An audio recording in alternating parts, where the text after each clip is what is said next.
V jaskynke, ktorá predtým bola prázdna, znovu Panna stojí. Obklopená kvietím, na tento svet sa pozerá. Chráni nás a vníma naše prosby. Práve teraz počúva tú tvoju, syna svojho. Dôveruj jej príhovoru. Velebný hlas zvona k Márii do chrámu volá i nás. Spieva sa v piesni Tichúnko v údolí. Zaspieva spevácky zbor Benediktus Helpa. Hudobný doprovod Majka Bošeľová, Kristínka Naniášová, diriguje Jozef Vilim.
Mária, Matka, Ty nepoškvrnená si.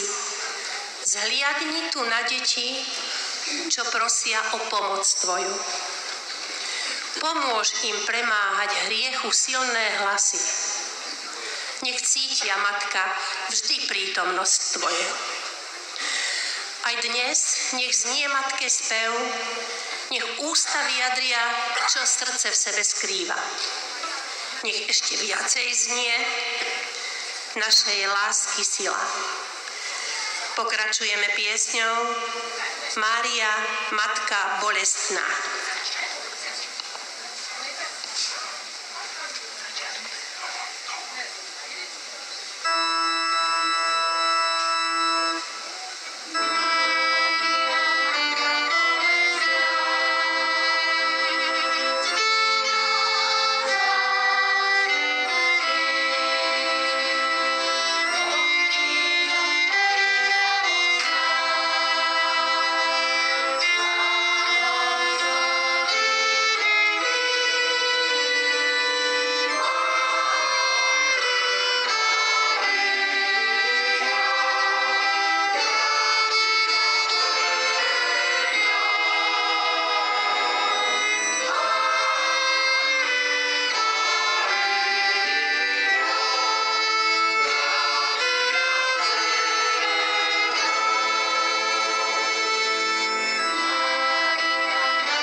Žena odetá v bieloskvúci šat, jas tváre žiari a pod nohami had. To ona, Mária, hlavu diabla drví, víťazí nad hriechom, je skvelá pomoc ľudí. Je svetlo v temnotách, veľký pre nás dar. Zaznie pieseň Všetci anjeli v nebi.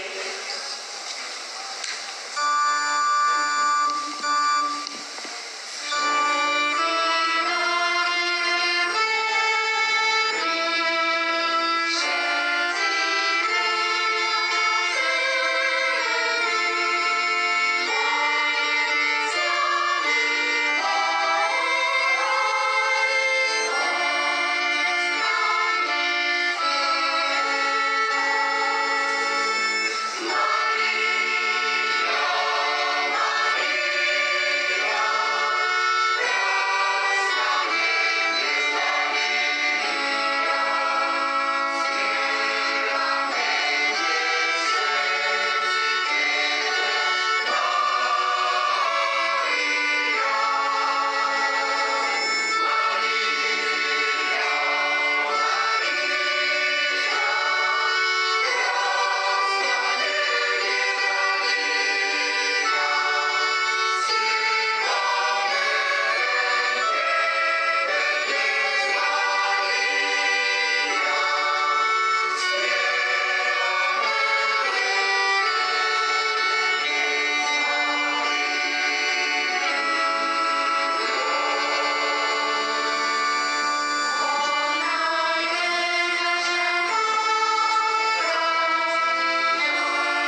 pochválený bude Ježiš Kristus.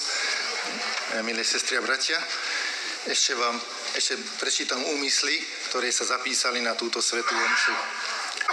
Dicsértessék Jézus Krisztus, kedves testvérek, még felolvasom a mise szándékokat, amik fel lettek írva erre a szent misére.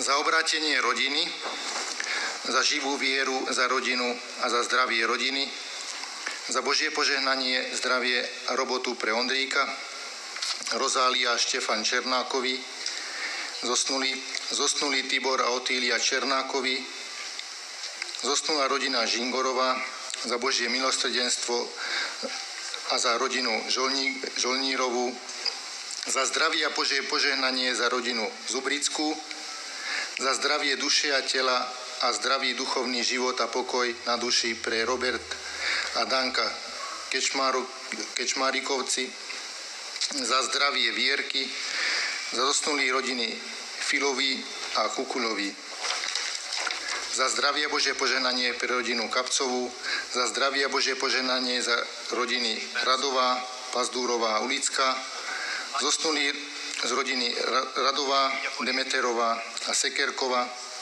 za zdravie a Božiu pomoc pre Jolanu a pokoj a Božie porozumenie za rodinu Bitalovú, za zdravie a Božiu pomoc za mamu, za zdravie a Božiu pomoc za rodinu Šindlárovú, za uzdravenie Angeliky, za uzdravenie Ivanky, za rodinu Danky a jej deti a vnúčatá, za úspešné ukončenie štúdií a Božiu pomoc za štúdium.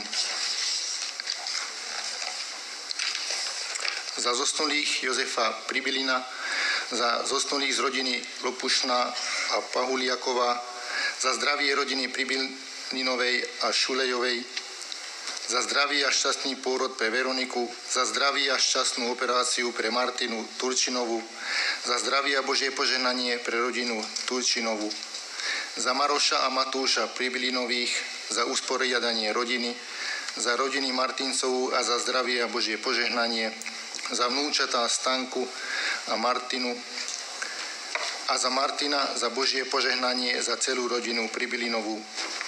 Zdravie a Božie požehnanie za Máriu Pribilinovú.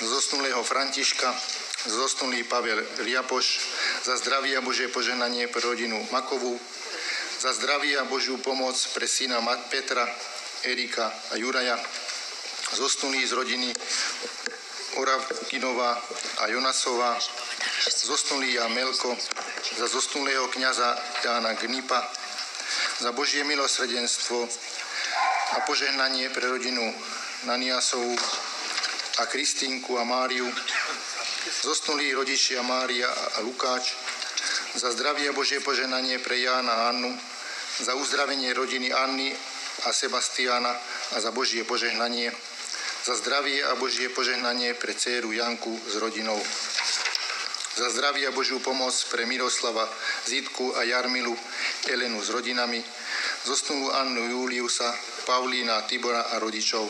Mondd már, hogy a keresztekkel, dobogókkal menjenek a templom elé, akik itt vannak, hogy az asszisztenciával tudjanak kivonulni.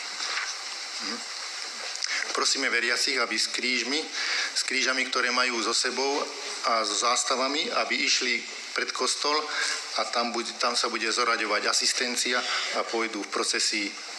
Megkérjük a kedves szíveket, aki keresztel vagy lobogóval jött, az a templom elé mehet, és ottan beállnak az asszisztencióba, és körmenetben jönnek majd az oltárhoz.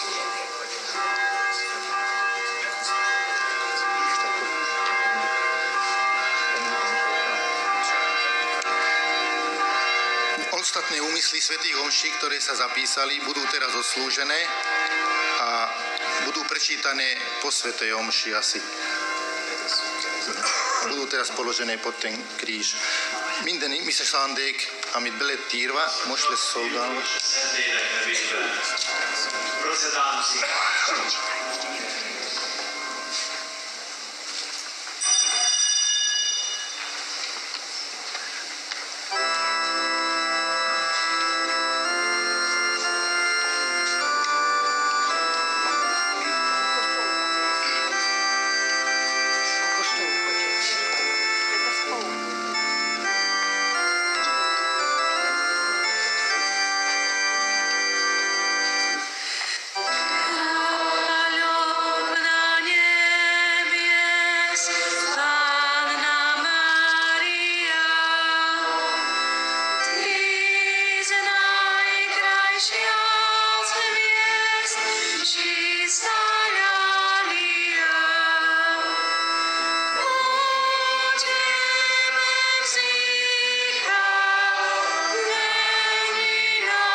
mene Otca i Syna i Ducha Svätého.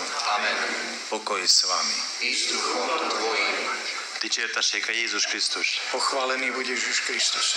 Sok szeretettel köszöntök a mai napon itt Szentkúton minden szlovák és magyar zarándokot. Veľkou láskou vítam dnes tu na Szentkúte všetkých pútnikov slovenských aj maďarských. Nagyon köszönöm, hogy eljöttek, és köszönöm különösen az atyáknak, hogy eljöttek a csoportokkal, vagy azok nélkül. Ďakujem vám všetkým, že ste prišli a zvlášť ďakujem dôstojným pánom, že prišli aj so svojimi skupinami alebo aj samostatne. Köszönöm szépen Rákai Gabriel püspöki helynök atyának, hogy megszervezte ezt a zarándoklatot. Ťažko sa prekladá. Tomu, kto zorganizoval túto púť. És különös szeretettel köszöntöm püspök atyát, So zvlášť veľkou láskou vítam medzi nami Stanislav Stolárik rozsnyói püspököt, aki elvállalta, hogy eljön ide, és most ezt a szentmisét bemutatja, Isten hozta. ktorý prijal naše pozvanie. Ďakujem mu, že medzi nás prišiel a bude celebrovať svätú omšu. Pán Boh vás priviedol.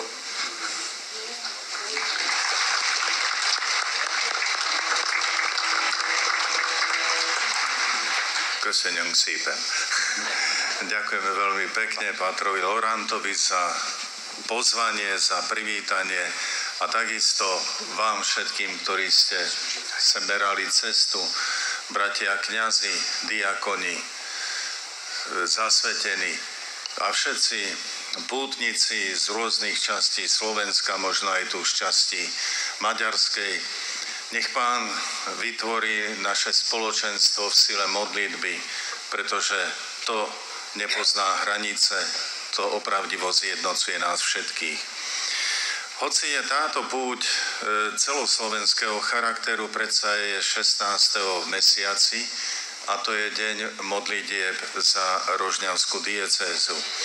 Preto aj rád ponúkam tento úmysel spoločnej modlitby za rožňavskú diecézu, na stanovený úmysel, teda za všetkých pokrstených, pobirmovaných i hľadajúcich Boha, i za mňa ako diecézneho biskupa. Nech Pán milostivo sliadne na príhor Panny Márie, 7 bolestnej patronky Slovenska, na nás všetkých. Uznajme svoje hriechy a oľutujme ich. Vyznávam všemohúcemu Bohu i vám, bratia a sestry, že som veľa zhrešil myšlienkami, slovami, skutkami a zanedbávaním dobrého. Moja vina, moja preveľká vina. Preto prosím blahoslavenú Máriu, vždy Pannu, všetkých anielov a svätých, i vás, bratia a sestry, modlite sa za mňa k Pánu Bohu nášu.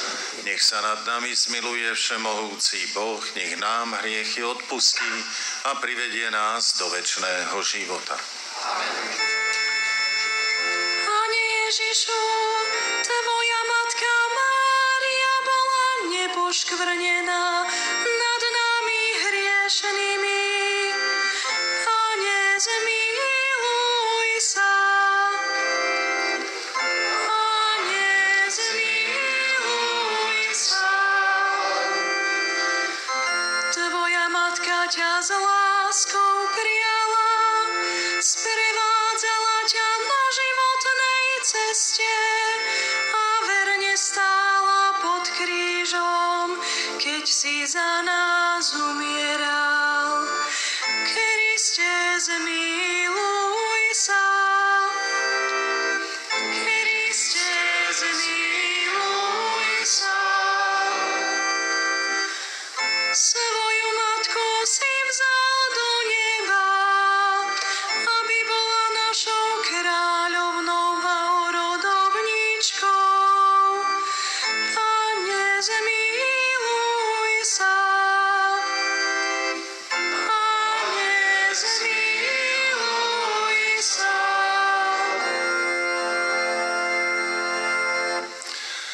Sláva Bohu na výsostiach. A na zemi pokoj ľuďom.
Všemohúci Bože, Ty si dal pre bolestnej Matke Márii silu, aby stála pri Tvojom ukrižovanom synovi a spolu s ním trpela.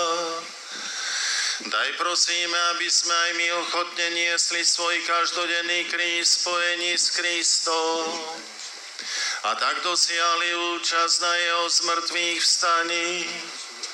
Lebo on je Boh a s Tebou žije a kráľuje v jednote Ducha Svätého po všetky veky vekov.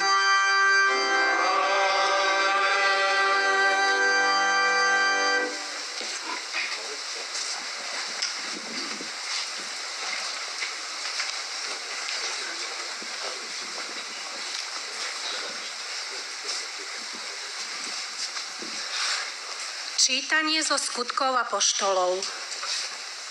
Keď bol Ježiš vzatý do neba, apoštoli sa vrátili do Jeruzalema z hory, ktorá sa volá Olivová a je blízko Jeruzalema. Vzdialená toľko, koľko je dovolené prejsť v sobotu. Keď tam prišli, vystúpili do hornej siene, kde sa zdržiavali Peter a Ján, Jakub a Ondrej, Filip a Tomáš, Bartolomej a Matúš, Jakub Alfejov, Šimon Horlivec a Júda Jakubov. Títo všetci jednomyselne zotrvávali na modlitbách spolu so ženami, s Ježišovou matkou Máriou a s jeho bratmi. Počuli sme Božie slovo.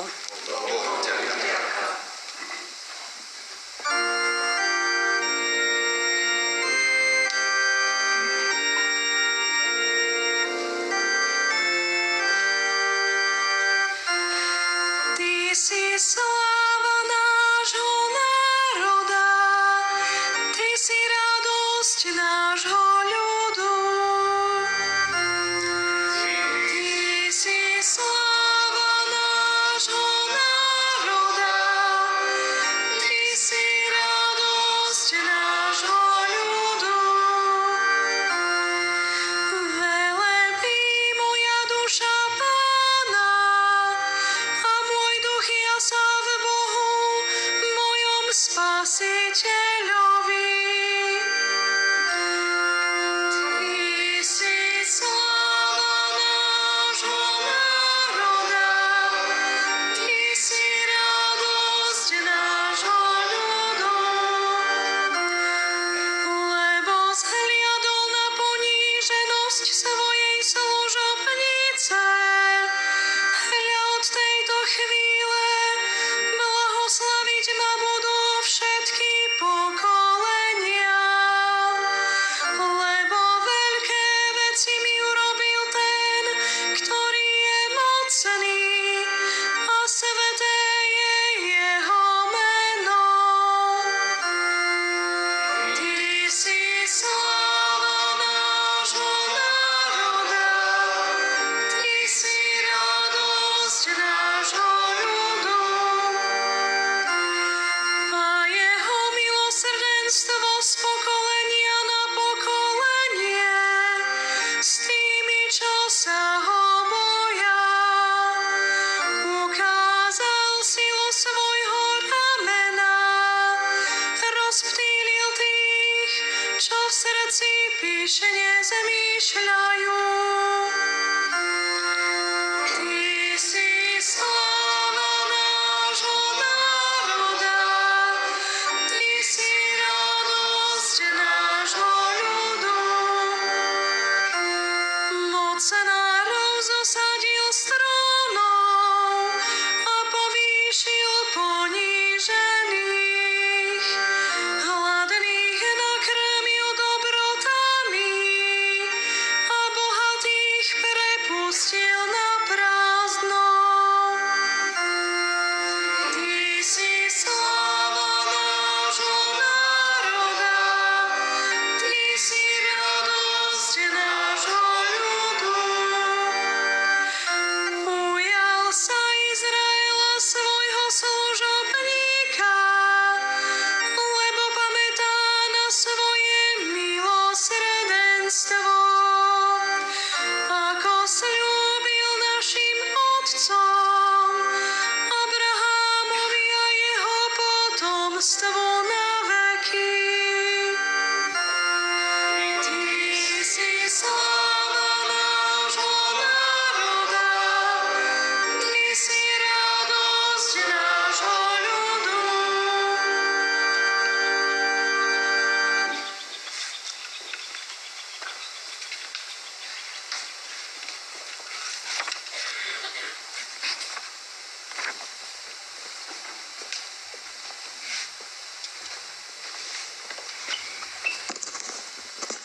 Čítanie z prvého listu svätého apoštola Petra. Milovaní, radujte sa, keď máte účasť na Kristových utrpeniach, aby ste sa radovali a plesali aj vtedy, keď sa zjaví jeho sláva. Keď vás hanobia pre Kristovo meno, ste blahoslavení, lebo duch slávy a Boží na vás spočíva. Len nech nik z vás netrpí ako vrah alebo zlodej, alebo zločinec, alebo sliedič. Kto však trpí ako kresťan, nech sa nehanbí, ale nech oslavuje Boha týmto menom. Počuli sme Božie slovo.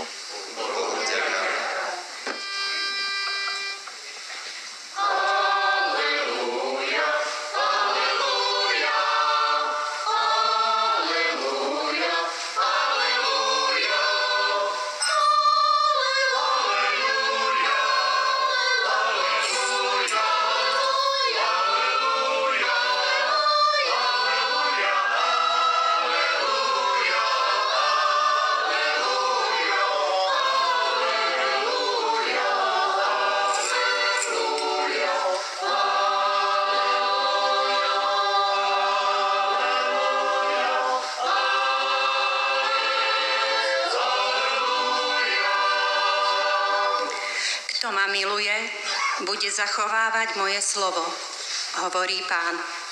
A môj Otec ho bude milovať a prídeme k nemu.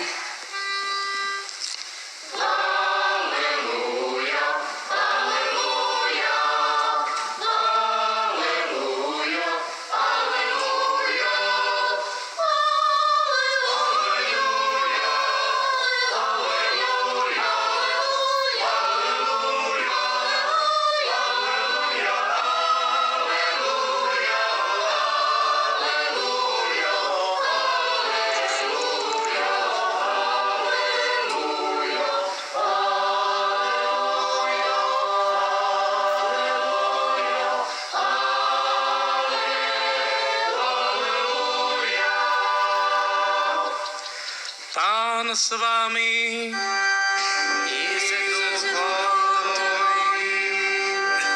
Čítanie zo svätého Evanjelia podľa Jána.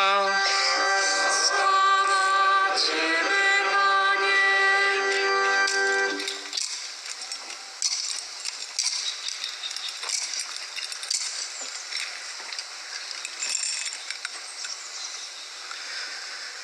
Naď pinteken Jézus keresztje mellett ott állt anyja, valamint anyjának nővére Mária, aki Kleofás felesége volt, és Mária Magdolna. Amikor Jézus látta, hogy ott áll anyja és a tanítvány, akit szeretett, így szólt az anyjához. Asszony, íme a te fiad. Azután a tanítványhoz szólt, íme a te anyád. Attól az órától fogva házába fogadta őt a tanítvány.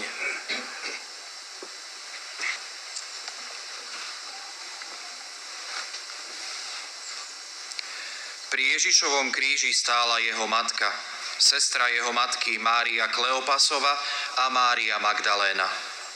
Keď Ježiš uzrel matku a pri nej učeníka, ktorého miloval, povedal matke: Žena, hľa tvoj syn. Potom povedal učeníkovi: Hľa tvoja matka. A od tej hodiny si ju učeník vzal k sebe. Počuli sme slovo Pánovo. Tebe, Kriste.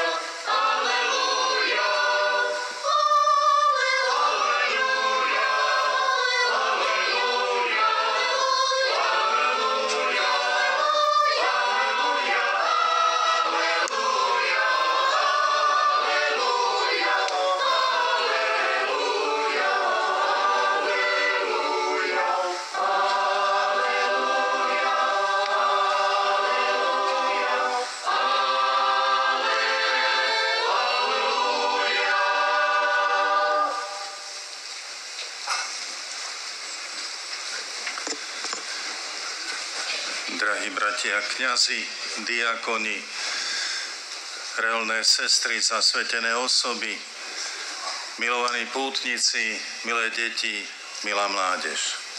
Kedves paptestvéreim, kedves szerpapok, szerzetes nővérek, szeretett zarándokok, gyermekek. Milý páter Laurent a celá františkánska komunita,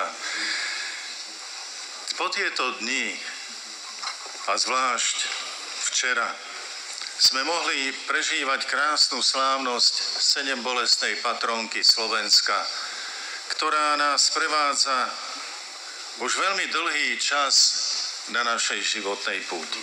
Ezekben a napokban nagyon sok helyütt megünnepeltük a hétfájdalmas szűzanyóát, Szlovákia fő védőszentjét, aki már évek, sőt évtizedek, sőt évszázadok során szeretettel kíséri történelmünket. Tieto dni sme mohli 14. a 15. septembra v tomto roku 2023 prežiť aj krásne dni so štátnym sekretárom Svätej stolice kardinálom Pietrom Parolínom, a to v Bratislave a v Šaštíne. Ezekben a napokban ünnepelhettünk együtt a Vatikán állam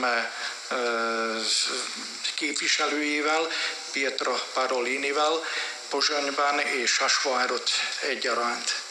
Včera bol ešte v Košiciach a dnes v Klokočove na Zemplíne pri Panne Márii, ktorá je patronkou Zemplína. Tegnap még Kassán volt, aztán ma pedig Zemplén megye egyik fő kegyhelyén, Szűz Mária kegyhelyén, Klokocsovban. Pri svätej omši 14. v Bratislave spomenul, keďže bolo 20. výročie blahorečenia blahoslaveného biskupa Vasila Hopka a blahoslavenej Zdenky Šelingovej, spomenul práve ich bolesť zjednotenú s bolesťou sedembolestnej Panny Márie. Pozsonyban megemlítette vértanúinkat, Vasil Hopko püspök urat és Zdenka Šelingovát, akiknek a kínszenvedése egyesült az Úr Jézuséval és a fájdalmas szűzanya szenvedésével. Keď spomenul blahoslaveného Vasila Hopka, spomenul som si na návštevu severných Čiech pred nejakým časom, a to práve na mieste, kde blahoslavený biskup Vasil Hopko bol väznený.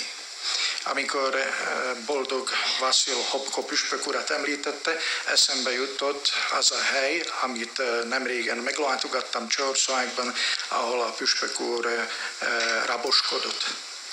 Prišiel som na toto miesto v čase, keď sa tam konala púť.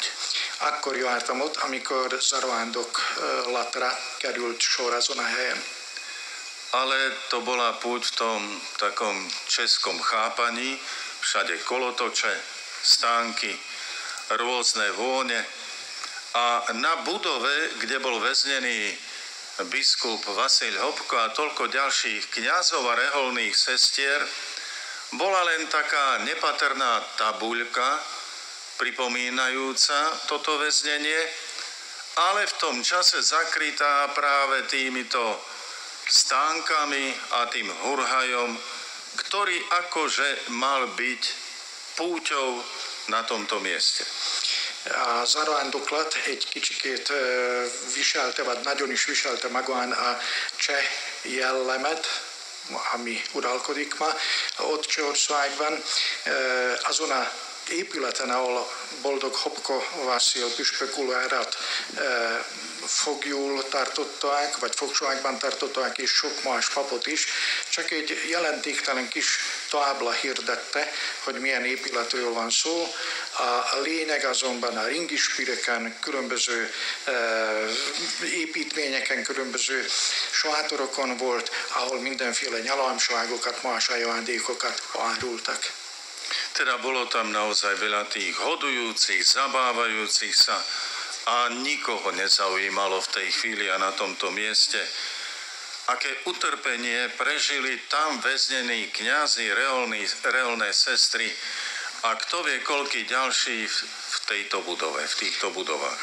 Az emberek szórakoztak, derültek, zömét valószínűleg végképp nem érdekelte valamilyen boldog Vasil Hopko és más nővérek, papok, akik sokszor nagyon nagy kínokat is szenvedtek el, amikor itt fogságban voltak. Je to akoby taká chvíľa, ktorú prežívame v dnešnom čase, keď na tie bolesti a na tých všetkých mučeníkov, kňazov, reholné sestry, verných, veriacich sa už málo pamätá, alebo nikto nepamätá, len sa vyťahujú tie zlé veci, ktoré sa udiali cez ľudí vo Svätej Cirkvi. Mindez, az a hangulat a Csországban, mintha tükrözne a modern kor hangulatát, ami jellemző a modern korra, hogy a vértanúkra, mindazokra, akik az egyházban szenvedtek Krisztusért és az igazságért, valahogy elfeledkezünk, de ha valamilyen hibákról van szó, amit az egyház képviselői elkövettek, azokra tudunk emlékezni. Pri spomienke blahoslavenej Zdenky Šelingovej mi prišiel Naum farský kostol v Rímavskej Sobote, kde je stála spomienka na túto našu blahoslavenú, keďže práve v Rímavskej Sobote bolo tiež jedno z tých väzení, v ktorom musela tráviť svoje ťažké chvíle. Amikor boldog Zdenka Šelingováról esett szó, akkor eszembe jutott Rimaszombat, ami egy házmegyénkben, ahol őrzik az ő emlékét és erekéjét, hiszen ebben a városban is, az itt lévő börtönben egy ideig raboskodott. Koľkí suroví väznitelia sa sadisticky vršili na tejto bezbrannej žene reholnici, ponižovali jej dôstojnosť a ubližovali priam nepredstaviteľným neľudským spôsobom. Mennyi börtönőr szadisztikus módon, drasztikusan kiélte magát ezen a nagyon törékeny nővéren, és élvezték, hogy minél nagyobb kínokat tudnak okozni neki, szellemit vagy testi kínokat egyaránt. Ako spomenul kardinál Parolin, obaja títo blahoslavení vedome a v slobode prijali kríž vyznania viery a tak ako Panna Mária sedembolestná patronka Slovenska spolutrpela s umučeným Ježišom Kristom, tak aj títo blahoslavení prijali túto cestu utrpenia spolu s Pannou Máriou, s Ježišom a za náš národ. Parolin bíboros felemlítette, hogy mind a két vértanú, boldog Vasil Hopko és boldog Zdenka Šelingová is, önként szabad elhatározásból vállalták a szenvedést Krisztusért, és így valójában példaképük volt a szűzanya, aki Krisztussal együtt szenvedett földi élete során. Koľko takých krvavých svedectiev by sme mohli uviesť aj odtiaľto, z Maďarska a z iných častí trocha väčšieho regiónu, v ktorom sa môžeme teraz pohybovať, hoď len vezmeme V4. Mennyi hasonló véres esemény, történetet említhetnénk föl akár Magyarország területéről, akár a V4-es országok területéről. Lebo podľa príkladu sedembolestnej Panny Márie, ktorú prenikol meč bolesti, a tento meč prijala, ten prenikol hlboko do jej srdca, ale napriek tomu všetkému bola vždy v Ježišovej blízkosti, neutiekla a stála aj pod krížom jeho umučenia. A szűzanya mennyi fájdalmat elviselt az Úr Jézus mellett, és nagyon mélyen belehatolt az ő lelkébe, szívébe a fájdalmak tőre. A znova len môžeme povedať, koľkí ďalší nasledovali jej príklad vernosti a zotrvania s Ježišom Kristom v v ťažkých chvíľach svojich životných skúšok. És megint csak rámutathatunk arra, hogy menjen mások is az ő példája szerint türelmesen vették a kereszteket és a szenvedéseket, melyek kijutottak nekik életük során, és így követték a szűzanyvát az ő hűségében Jézus iránt. Drahí bratia a sestry, každá doba má svoje skúšky. Blahoslavený Vasil Hopko a blahoslavená Zdenka vydali svedectvo vernosti po nástupe komunistického režimu v bývalom Československu.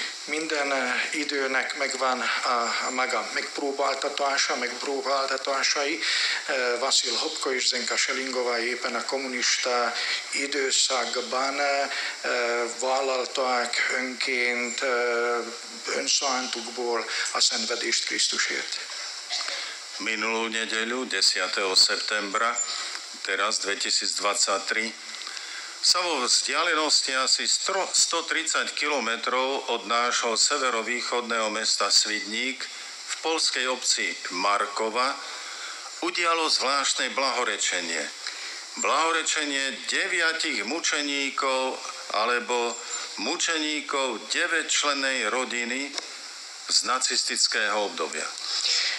10-én most, a múlt vasárnap boldog avatásra került sor nem messze a szlovák határoktól, egy lengyel városban, ahol egy 9 tagú családot fogadott az egyháza szentek sorában, akik a fasizmus ideje alatt vértanúságot szenvedtek. Takto bola prvýkrát v dejinách cirkvi blahorečená celá rodina. Rodičia Jozef a Viktória so 6 deťmi a s nenarodeným bábätkom, a táto celá rodina, 9 členov rodiny, boli vyhlásení za blahoslavených. Így először az egyház történelmében egy egész család lett egyszerre a boldogok sorába, vagy a szentek sorába fölvéve. Viktória és József, mind a szülők, a gyermekek, ráadásul egy még meg nem született gyermek édesanyja szíve alatt. Dedina, v ktorej žili, patrila medzi najväčšie v Poľsku, mala 4400 obyvateľov, pričom v nej žilo aj 120 Židov. 4400 lakosú az a falu, ahol ez a család abban az időben élt, egyik legnagyobb falu volt Lengyelországban, és körülbelül 140 zsidó is élt ott. Najskôr azda by bolo dobre povedať, kto boli títo manželia Jozef a Viktória. Rá szeretnék mutatni arra, ki volt József és Viktória.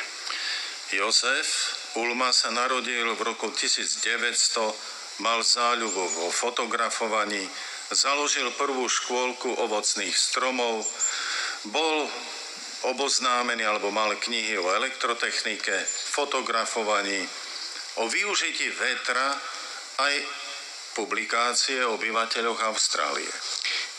Ulm József 1900-ban született, nagyon szeretett fényképezni, úgy szintén foglalkozott gyümölcsfákkal, az elektromossággal, több találmány is fűződik az ő nevéhez. Dokonca skonštruoval veternú elektráreň na dvore, vďaka čomu ako prvý v dedine mali elektrinu a nepalili olejové lampy. Ő volt az első, aki udvarán létrehozott egy szélerőművet, villanyerőművet, és így először, és ők voltak az elsők, akik a faluban használhatták a elektromosságot. Vyrobil si aj prístroj na viazanie kníh a zostrojil si sám aj fotoaparát. Ő egyedül létrehozott fényképezőgépet is gyártott magának, és könyvkötőgépet. Manželka Viktória bola o 12 rokov mladšia, samozrejme, že viac sa venovala rodine. Predtým, keď mala 6 rokov, jej zomrela mama. Rok pred sobášom jej zomrel otec. ale ani to ju nepoložilo a hrala aj vo vidieckom divadle, chodila aj na kurzy, ktoré organizovala nedaleká univerzita. Viktória 12 évvel fiatalabb volt férjénél, már árvaként lépett a házasságba, elsősorban a családnak szentelte életét, de ugyanakkor a helybéli életbe is nagyon tevékenyen belekapcsolódott. Možno naozaj je vhodné, alebo bolo vhodné predstaviť týchto dvoch ľudí ako ľudí, ktorí sú normálni, ktorí sú šikovní, ktorí majú svoje denné starosti, problémy, aj čo sa týka zabezpečenia početnej rodiny. Azért említettem meg egy kicsikét élettörténetüket, hogy rámutassak, hogy ezek teljesen normális emberek voltak, hétköznapi emberek, akik nagyon ügyesek voltak vágyaik, voltak szükségleteik. Keď potom Nemecko rozpútalo vojnu a začalo okupovať aj Poľsko a v roku 1941 padlo rozhodnutie o konečnom riešení židovskej otázky a bol zakázaný aj pobyt život v obci Markova. Prenasledovaní Židia požiadali o pomoc práve rodinu Ulmovú. Ami után aztán 1941-ben a náci Németország letámadta Lengyelországot, és meglettek hozva nagyon erőszakos törvények, előírások a zsidók ellen, kellett, hogy a zsidó lakosság is ezt a bizonyos lengyel falut elhagyja. Ekkor a zsidók segítségért fordultak éppen az Ulm családhoz is. Ako vieme, dialo sa tak na všetkých územiach, ktoré okupovali Nemci. Mindez természetesen mindazon területen megismétlődött, és hasonló volt a helyzet, amit a németek megszálltak. Keď Židia prichádzali so žiadosťou o pomoc, Jozef Ulm pomáhal budovať za dedinou pre týchto Židov zemlianky, aby tam mohli bývať, ale čoskoro samozrejme nebolo to veľmi vhodné, pretože žandári ich tam našli a potom trestali. Ulm József, miután fölkérték őt a zsidók, hogy segítsen nekik, a falun kívül kis földbeásott házakat vagy épületeket, létesítményeket hozott létre, hogy ott lakhassanak a zsidók, ami aztán rögtön szemet szúrt a náciknak. A tak sa rozhodol aj so svojou manželkou, 6 deťmi, teda už 8-členná rodina, bábätko ďalšie na ceste, že príjmu týchto Židov do svojho príbytku, ktorí tvorili 2 izby, a tak prijali ďalších 8 členov židovskej komunity. Amikor erre sor került, hogy már a nácik nagyon felfigyeltek a dologra, akkor az Ulm család, tehát férj, feleség, 6 gyermek, és a édesanyja szíve alatt a 7. gyermek úgy döntöttek, hogy azokat a zsidókat befogadják saját házukba, amely 2 szobából állott, és így még vállaltak következő 8 embert, fedél alá 8 zsidót. Samozrejme, že aj keď boli ukrývaní rôznym spôsobom, neuniklo pozornosti v obci to, že odrazu Ulmovci, zvlášť manželka Viktória, nakupuje oveľa viac potravín v miestnom obchode, ako by bolo potrebné pre ich samotnú, aj keď 8-člennú rodinu. A községben rögtön föltűnt egyeseknek, hogy az Ulm család, főképp Viktória nagyobb bevásárlásokat végez most, mint azelőtt. A samozrejme našiel sa